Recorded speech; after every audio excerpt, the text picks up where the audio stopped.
Mental health is just that.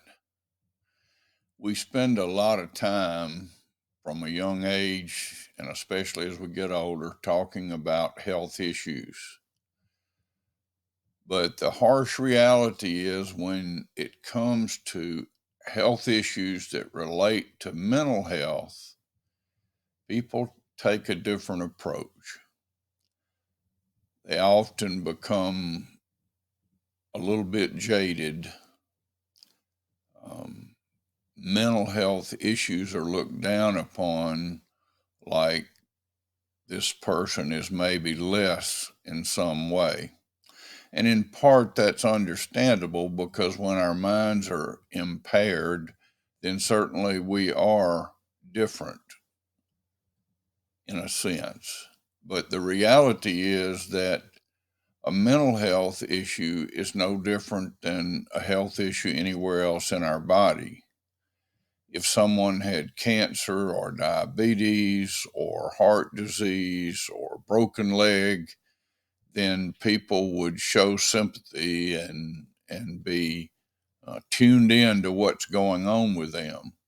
But when it comes to mental health, it's not that way for the most part. People I know and love, even since I've become personally involved, um, in my presence, without thinking, speak of people who have a diminished capacity. And I don't think with any malice, but with a little bit of a looking down upon type attitude. I think this has just been the reality for a long, long time. I know when I was young, like a kid growing up, our state hospital was the Mississippi State Hospital for Mental Illness at Whitfield. And so Whitfield became short for, oh, they're crazy. They had to take them to Whitfield. You need to go to Whitfield. Man, they need to be in Whitfield, and all of those sorts of things. Very unkind, and I certainly said those things as well. All of us have some form of mental health issue, mental illness, if you will. And this is what I mean. None of us has a perfect mind, and we have areas where we fall short, but there's a continuum, if you will, that is what we call normal from, say, here to here.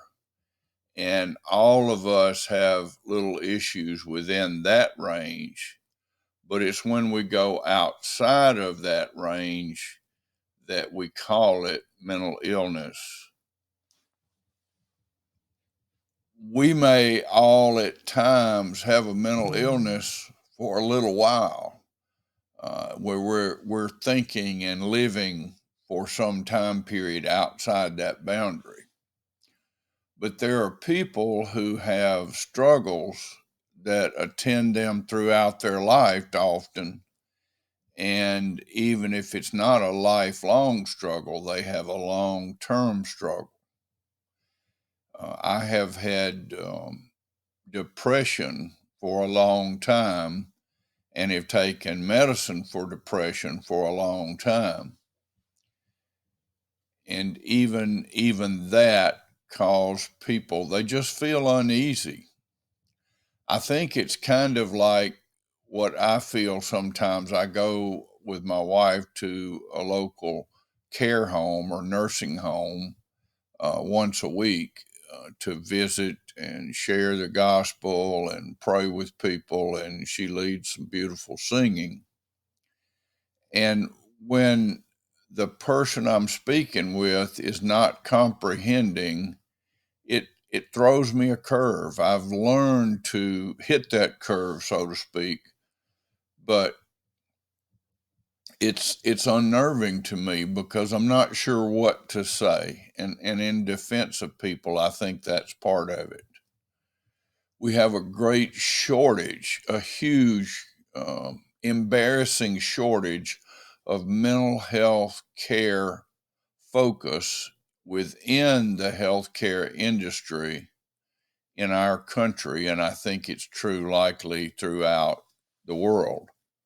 So that's offensive that we have relegated mental health to such a low position because it's such an important thing.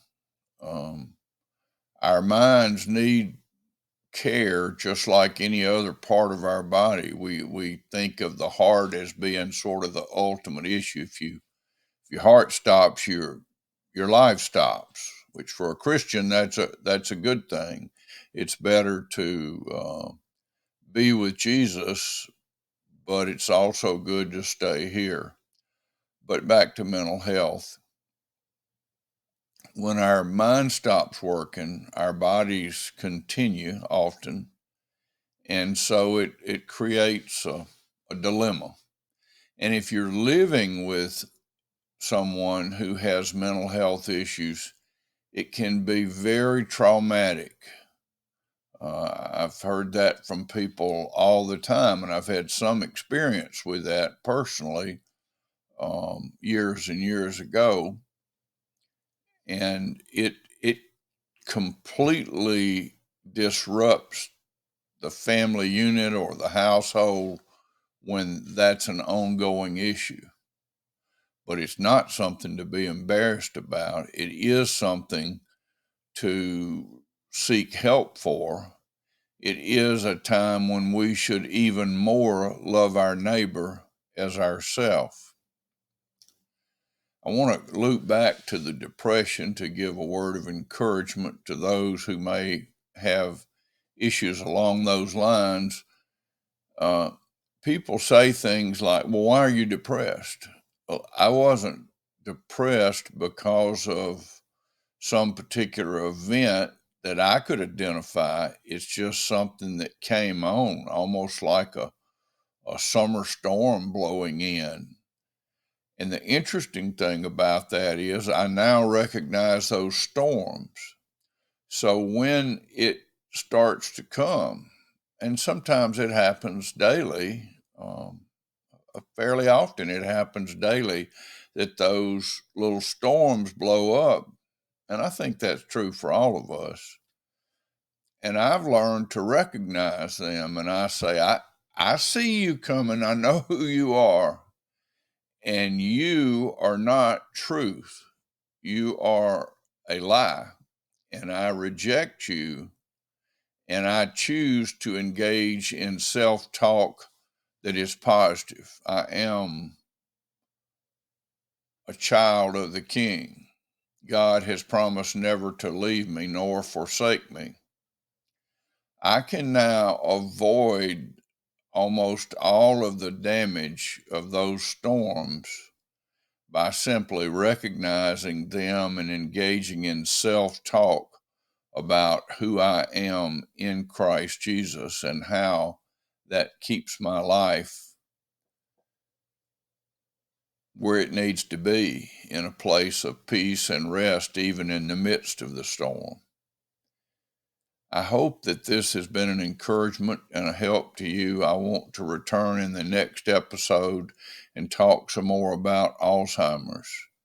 If there's any way that I can help you or encourage you, please feel free to reach out and let me know. It would be an honor and a blessing to help anyone with these issues.